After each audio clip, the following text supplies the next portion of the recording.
लखनऊ में अहिल्याबाई होलकर जन्म त्रिशताब्दी कार्यक्रम का आयोजन। सीएम योगी ने स्मृति अभियान के अवसर पर प्रदर्शनी का किया उद्घाटन।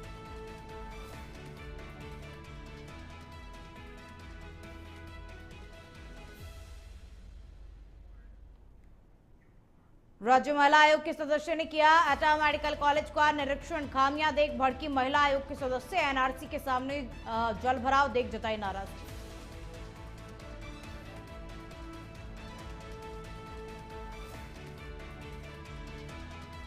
हापुड़ में मुठभेड़ में रेड हुआ। लॉरेंस बिश्नोई गैंग का शॉप शूटर, बाइक और पिस्तौल जब्त। बदमाश के खिलाफ में दर्ज थे डकैती, मकोका जैसे 20 केस।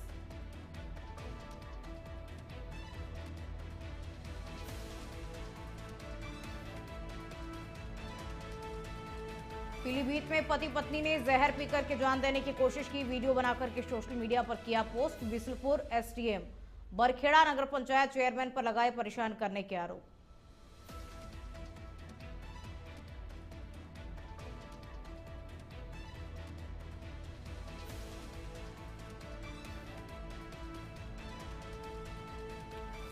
नमस्कार, वंदे भारतम। आप देख रहे हैं नेशन 27। मैं हूं आपके साथ में खुशबू सिंह। तो चलिए बुलेटिन की शुरुआत करेंगे और बड़ी खबर आपको बता दें। लखनऊ में विकसित कृषि संकल्प अभियान का शुभारंभ मुख्यमंत्री योगी आदित्यनाथ ने शुभारंभ किया और 29 मई से 12 जून तक यह अभियान चलेगा। 5 उन्नत किसानों को सीएम योगी ने सम्मानित भी किया। तो देखिए, सीएम योगी आदित्यनाथ ने सभा को भी संबोधित किया और कहा कि किसानों के मसीहा चौधरी चरण सिंह थे। खेती में बहुत बड़ा परिवर्तन हुआ है।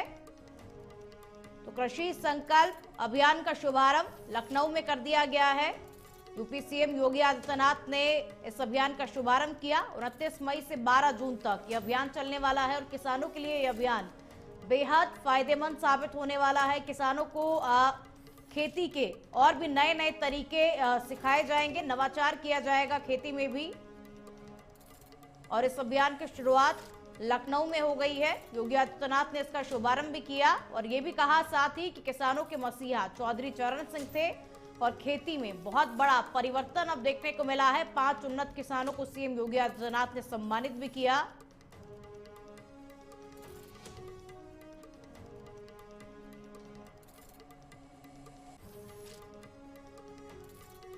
पूरे देश में कोविड-19 के ओमिक्रॉन का नया स्वरूप JN.1 वेरिएंट तेजी के साथ में अपने पैर पसारना शुरू कर चुका है और अभी भारत में लगभग 1000 से अधिक संक्रमित मरीज पाए गए हैं। यूपी में लगभग 12 मरीज मिले हैं और इसको लेकर के गोरखपुर स्वास्थ्य विभाग भी पूरी तरीके से अलर्ट मोड पर है। और वैसे तो अभी जिले में कोरोना का कोई भी केस नहीं है, फिर भी स्वास्थ्य विभाग संभावित खतरे से निपटने के लिए पूरी तरीके से सतर्क है। और इसे लेकर के आज हमारे नेशन 27 टीवी संवाददाता जफर खान ने गोरखपुर सीएमएस के प्रमुख अधीक्षक डॉक्टर संजय कुमार से खास बातचीत की। आइए सुनते हैं। कोरोना ने एक बार फिर जो है दहशत का माहौल कायम कर दिया है। आपको बता दें, हांगकांग, सिंगापुर और थाईलैंड के जो कोरोना के जो नए वेरिएंट है JN.1 उसने तहलका मचा दिया है। और अगर हम भारत की बात करें तो करीब 1000 जो पेशेंट हैं वो कोरोना पॉजिटिव पाए गए हैं। उत्तर प्रदेश में भी 11 जो पेशेंट है वो मिल चुके हैं। ऐसे में CM सिटी यानी गोरखपुर में कोरोना को लेकर क्या कुछ तैयारी की जा रही है, इसको लेकर हमारे साथ बात करने के लिए प्रमुख अधीक्षक Sanjay Kumar ji. Sir, CM city में किस तरह की तैयारी है? कोरोना पॉजिटिव अगर कोई पेशेंट मिलता है उसको कैसे बचाया जाएगा? अभी तक तो कोई कोरोना पॉजिटिव पेशेंट आया नहीं है और ना ही ऐसा कोई संभावित मरीज आया है, क्योंकि हमारे फिजिशियन देख ही रहे हैं मरीजों को।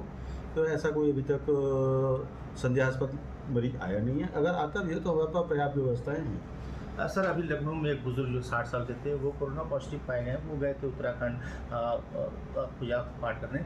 अगर कोई पेशेंट बाहर से आ रहा है उसको कैसे निगरानी की जाएगी, उसको कोई क्या तैयारी है? नहीं, अगर उसमें भाई पहले से अगर कोई लक्षण, वैसे कोरोना इतना खतरनाक नहीं है ये जैसा विशेषज्ञों ने बताया है, लेकिन जो नॉर्मल पब्लिक है उनको तो डरने या परेशान होने की आवश्यकता नहीं है। लेकिन किसी को अगर पहले से बीमारी है, कोई सांस की बीमारी से ग्रसित है या किसी को डायबिटीज़ वगैरह है या और कोई परेशानी है, टीबी वगैरह की समस्या, उनको विशेष एहतियात बरतने की ज़रूरत है, क्योंकि जिनके शरीर में ताकत कम होती है उसी पे ज़्यादा ये असर करता है आमतौर पर। मतलब जो जिसकी इम्यूनिटी पावर कम हाँ जी, जिसकी इम्यूनिटी कम होगी ये तो है ही, अगर जो कमजोर को दुनिया दबाती है। जी सर, ये कह रहे थे कि अगर मान लीजिए कोई इस तरह का पेशेंट तो ना मिले वो ठीक बात है, लेकिन तैयारी है क्या, शासन से क्या निर्देश आप लोग को प्राप्त हुए हैं? शासन से निर्देश अलर्ट मोड पर ही रहने के मिले हैं और पर्याप्त तैयारियां रखने के लिए, ताकि मतलब जो कोई ऐसा आपात मतलब जो स्थिति ना पैदा हो पाए कि मरीज आए और हमारे पास व्यवस्था ना हो। तो उस हिसाब से हमारे पास में पर्याप्त बेड मौजूद हैं, पर्याप्त दवाइयाँ मौजूद हैं, पीपीई किट, मास्क, सैनिटाइज़र, सब कुछ हमारे पास मौजूद है। सर एक सवाल ये है कि आम जनमानस में जिसे अभी कोरोना को लेकर उतना खौफ नहीं है, फिर भी अगर लोगों को जागरूक करना हो तो किस तरह की जो एहतियात बरतने की आवश्यकता है? अब क्योंकि कोरोना आ तो चुका ही, दस्तक दे चुका है और जगह जगह केस निकल रहे हैं। साउथ में ज़्यादा केस हैं, अभी हमारे यहाँ कम केस हैं, मतलब इक्का दुक्का केस आ रहे हैं, लेकिन फिर भी निकटवर्ती जनपदों में डिटेक्ट हो रहे हैं। तो ऐसे में पब्लिक को यही सलाह देना चाहेंगे कि भीड़ भरे स्थानों पे जाने से बचें जहाँ तक हो सके। जब तक कोई बहुत ज़रूरी ना हो तब तक ऐसे स्थानों पे ना जाएं और थोड़ा सा एहतियात बरतें कि अगर मास्क उपलब्ध है तो मास्क का इस्तेमाल करें, और नहीं तो अपने चेहरे को ढक के रखें किसी चीज़ से, कपड़ा, साफ़ी, रुमाल, जो भी उपलब्ध हो उससे अपना जो है मुंह वगैरह और नाक वगैरह थोड़ा ढक के रखें, ताकि ना इन्फेक्शन अगर आप मतलब जो है किसी तरह से हल्का बुखार है या कोई आपके अंदर लक्षण है तो आपसे किसी दूसरे को नुकसान ना हो, और अगर कोई सामने वाला भीड़ में है कोई तो उससे आपको इन्फेक्शन ना लगे। तो थोड़ा सा एहतियात तो बरतने की आवश्यकता है, लेकिन डरने की कतई आवश्यकता नहीं है फिलहाल। बहुत शुक्रिया। तो आपने देखा कि डॉक्टर साहब ने जो बताया है कि हमें एहतियात की ज़रूरत है, साथ ही साथ इस बार जो वेरिएंट आया उससे बहुत ज़्यादा खतरे की संभावना नहीं है और हमको प्रिकॉशन लेने की आवश्यकता है। सोशल डिस्टेंसिंग को जैसे हम लोग पहले मेंटेन करते उसको मेंटेन करना होगा, और जो भी खाने पीने की चीज़ें हैं उसको हाथ धुलकर और सामान को धुलकर ही खाएँ। यानी पूरी तरीके से अगर आप एहतियात बरतेंगे तो आप इन सब बीमारियों से दूर रहेंगे। गोरखपुर से नेशन 27 के लिए जफर खान। हापुड़ के सिटी कोतवाली क्षेत्र के प्रीत विहार में नोएडा एसटीएफ और दिल्ली स्पेशल सेल की संयुक्त टीम के लॉरेंस बिश्नोई गैंग के शार्प शूटर के साथ में मुठभेड़ हो गई और इस दौरान मुठभेड़ में बदमाश को गोली लग गई, जबकि 2 सिपाही भी घायल हो गए और घायल बदमाश को इलाज के लिए अस्पताल में भर्ती कराया गया, जहां डॉक्टरों ने उसे मृत घोषित कर दिया। बदमाश के कब्जे से एक बाइक, एक पिस्टल जब्त की गई है। बदमाश नवीन के खिलाफ हत्या और हत्या के प्रयास, अपहरण, डकैती और मकोका जैसे 20 केस दिल्ली और यूपी में दर्ज थे। तो नोएडा एसटीएफ और दिल्ली स्पेशल सेल की संयुक्त रूप से ये कार्रवाई देखने को मिली। लॉरेंस बिश्नोई गैंग का शार्प शूटर मुठभेड़ में ढेर हुआ है। बदमाश के कब्जे से बाइक और पिस्टल को भी जब्त किया गया है।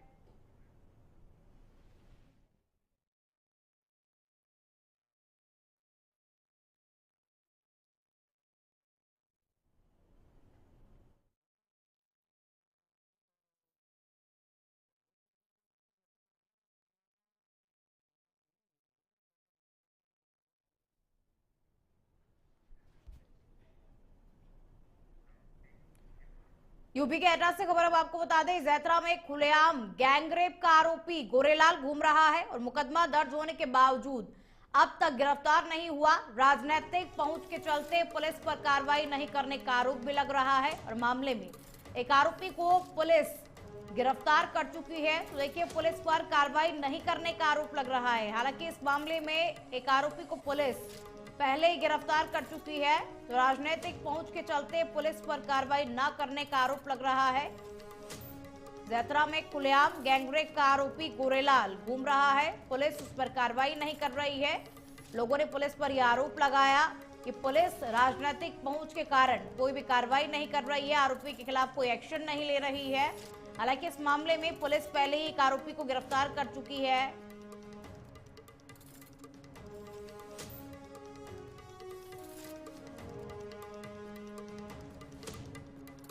उत्तर प्रदेश के ग्रेटर नोएडा के दनकौर कोतवाली क्षेत्र में स्थित गलगोटिया यूनिवर्सिटी के नजदीक 2 पक्षों के बीच में जमकर के लाठी डंडे चले और दोनों पक्षों के बीच मारपीट का यह वीडियो सोशल मीडिया पर भी तेजी के साथ में अब वायरल हो रहा है। और वायरल वीडियो को लेकर के पुलिस अब इस पूरे मामले की जांच पड़ताल कर रही है और ये पूरा मामला थाना दनकौर क्षेत्र का बताया जा रहा है। और ये वीडियो इस वक्त आपकी टीवी स्क्रीन पर, ये वीडियो सोशल मीडिया पर इस वक्त जमकर के वायरल हो रहा है। थाना दनकौर कोतवाली क्षेत्र का ये वीडियो बताया जा रहा है। गलगोटिया यूनिवर्सिटी के पास में दो पक्षों में जमकर के लाठी डंडे चले, जिसका वीडियो इस वक्त आपकी टीवी स्क्रीन पर।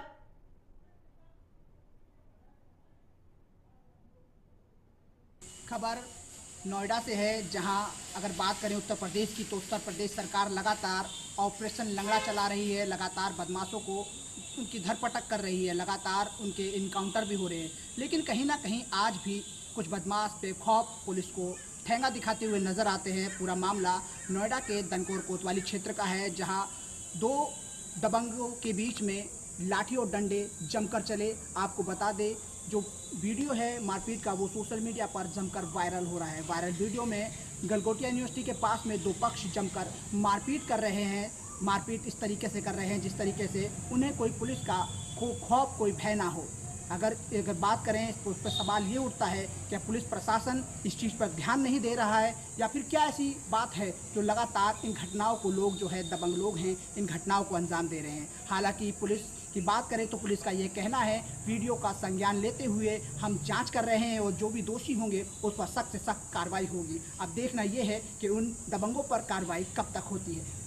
पीलीभीत के पूरनपुर मोहल्ला हबीबगंज गोटिया में खुले में नशा कर रहे युवकों को महिला ने मना किया और इससे नाराज होकर के एक युवक ने महिला के पेट में चाकू मार दिया और इसके बाद सभी वहां से भाग गए। चीख पुकार के बाद आसपास के लोग आए और परिजनों को भी इस बारे में सूचना दी गई, जिसके बाद महिला को सीएचसी लाया गया, जहां उसकी मौत हो गई। और घटना की जानकारी मिलने पर पुलिस क्षेत्राधिकारी और पुलिस अधीक्षक मौके पर पहुंचे और घटना के संबंध में परिजनों से जानकारी ली गई। फिलहाल पुलिस इस पूरे मामले को लेकर के गहनता के साथ में जांच पड़ताल कर रही है। तो महिला की चाकू घोंप करके हत्या कर दी गई।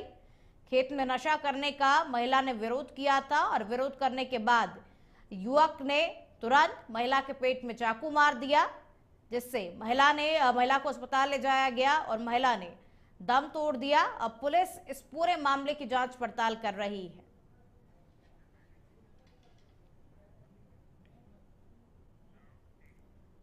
बाराबंकी के सफदरगंज थाना क्षेत्र के नेशनल हाईवे पर तेज रफ्तार अज्ञात वाहन ने बाइक सवार को जोरदार टक्कर मार दी और इस हादसे में बाइक सवार गंभीर रूप से घायल हो गया, जिसके जिला अस्पताल ले जाते समय मौत हो गई। और मृतक के पास मिले दस्तावेजों के आधार पर वो बिहार दरभंगा का निवासी बताया जा रहा है। और फिलहाल पुलिस पूरे मामले की जांच पड़ताल कर रही है।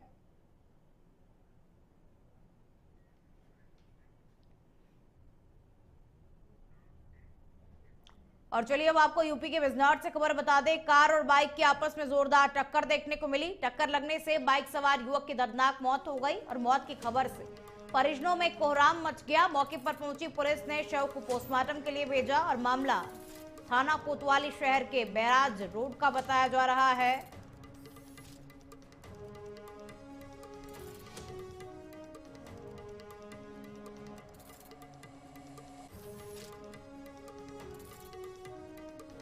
देखिए, कार और बाइक में आपस में जोरदार टक्कर हुई। टक्कर की वजह से बाइक सवार युवक की मौके पर ही दर्दनाक मौत भी हो गई। और जैसे ही इस बात की खबर परिजनों को लगी, परिजनों में कोहराम मच गया। पुलिस ने शव को हालांकि पोस्टमार्टम के लिए भेज दिया है और ये पूरा मामला कोतवाली शहर के बैराज रोड का बताया जा रहा है।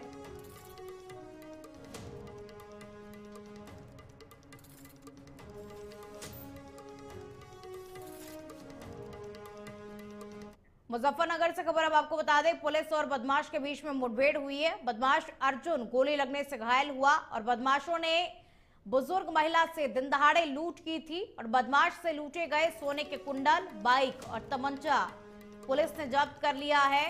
तो बदमाश अर्जुन गोली लगने से घायल हुआ। बदमाश ने बुजुर्ग महिला से दिन दहाड़े लूट की वारदात को अंजाम दिया था और अब पुलिस और बदमाश के बीच में मुठभेड़ हुई। तो देखिए, बदमाश से लूटे गए सोने के कुंडल, बाइक और तमंचा जब्त किया गया है।